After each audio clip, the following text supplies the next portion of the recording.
Hello students, I am PK sir, and today I am uploading the last part of this chapter, the United Nations. Okay, so in the previous video, we have learned about the special agencies and all that matters. So we will talk about very first the World Health Organization. As you all know that it was established in the year of 1948. And what are the aims?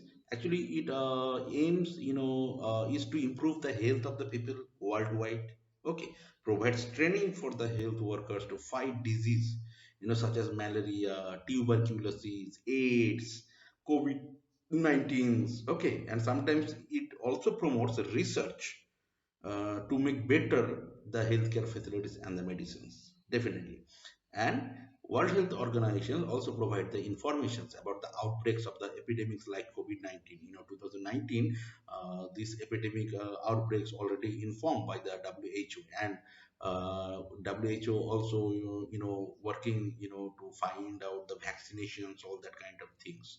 Okay, so you can see that the pictures how you can protect yourself and from the others, you can getting sick. So in that way you can follow this what is written on the right portions. It was you know declared by the WHO, that means World Health Organization.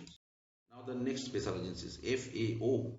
The slogan of the FAO actually is the freedom for hunger for every human in this world. That means no people will die in hunger. So that's why they help all the countries to increase the agricultural productions, and also provided the better seeds, controlling how to control the crop and the animal diseases. Okay, how to improve the irrigation process. Okay, so how you can cultivate, and it also providing help economically to the poor country so that they could improve their agricultural conditions. And sometimes it also warns for the food shortages, and then they also arrange to supply the necessary foods to the poor countries, like especially for the African nations. For it, now coming to the last special agency, that was the International Labour Organizations, or the ILO. And the only aim of this organization is to improve the working conditions and the living standards of the working classes, and who are working in government sector, private sectors, or joint sectors. All the people are known as the labor. Okay, but definitely ranks are there, salaries, sometimes salaries are much better, someone salary is not good. So this organization is trying to improve.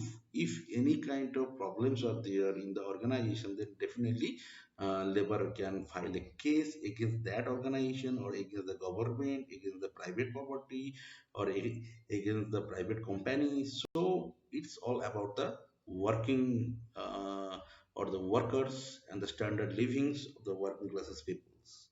Followed. Now we'll talk about the achievements of the United Nations. Definitely after the 1945, there was not such a big war, happened because of the efforts of the United Nations, and United Nations became successful because World War II is the last that happened worldwide.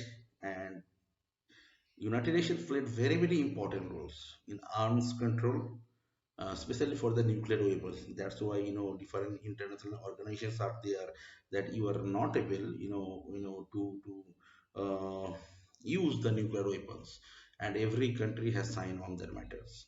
Even United Nations has been successful to fight against the poverty, education, disease, illiteracy, and they also improve the cultural cooperation between and among the countries. So these are the achievements, and till now United Nations is working, very very good way, very good way.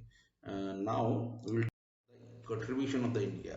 India, since has been the member since 1945, though India was not independent in that time, but India became the members. And Indian, India plays or played very very important role for every kind of United Nations effort. Okay, Even Indian Army is working as the peacekeeping forces in other countries, like especially in the Middle East countries.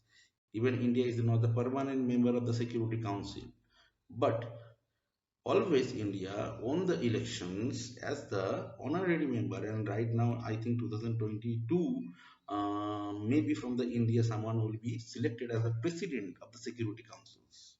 Understood?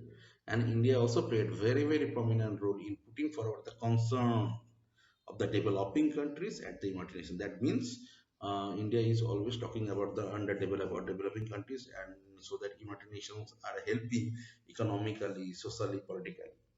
And even India strongly opposed the apartheid system, which was there in the Africa, and British started this apartheid system. Actually, because of the India's effort, finally United Nations abolished this apartheid system from the Africa. So what do you mean by the apartheid system? It is a policy of treating black people, black as people who are inferior to the white. That means black people are not good, white people are good. This is a kind of policy. So it was there in the Africa, and it was a horrible situation in the Africa because of the India and some other countries also abolished this from the Africa with the help of the United Nations. Understood? So we have finished this chapter at United Nations, and it's a very good chapter. You have learned something, and I also personally learned many things from the United Nations official websites, how they are working and how they are working to fight against the COVID-19 and other diseases. So thank you very much, and you can say also thank you to the peacekeeping forces, to the United Nations. Okay, so hope you will get it. You have got it, and if you have any problem, definitely you can contact through my WhatsApp number, or you can call it. Okay, so next day we'll start the new lessons. Thank you very much to all of you.